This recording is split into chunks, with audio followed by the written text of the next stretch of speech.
Boy, that scratching is making me itch.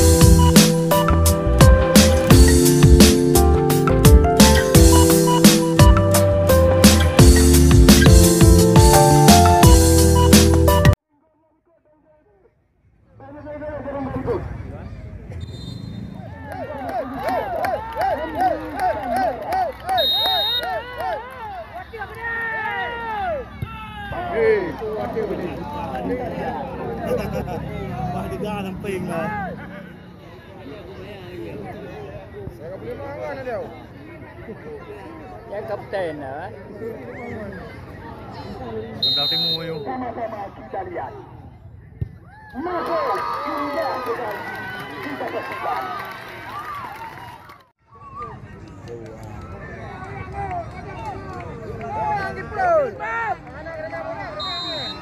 Kami persilakan. Indah sekali. Kita lihat.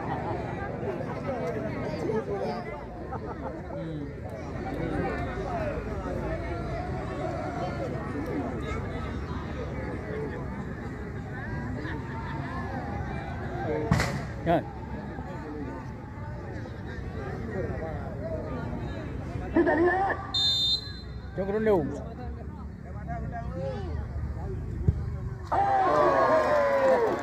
Ini yang dinamakan tendangan penalti yang cukup berkelas. Kita lihat. Kepada kapten daripada Serbada, salah satu mantan penggawa langkah lagi Persiraja, Erik Saputra.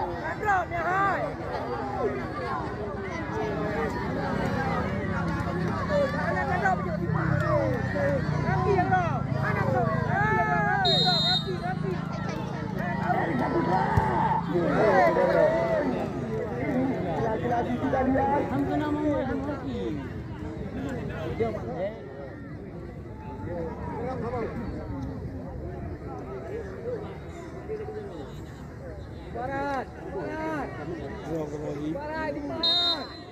Kita lihat, sama-sama kita saksikan.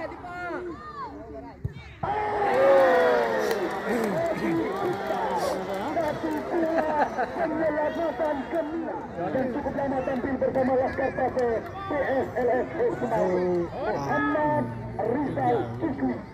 Ya, Rizal ini panggilan sehari-hari. Kami persilakan. Jadi wanti ni lah.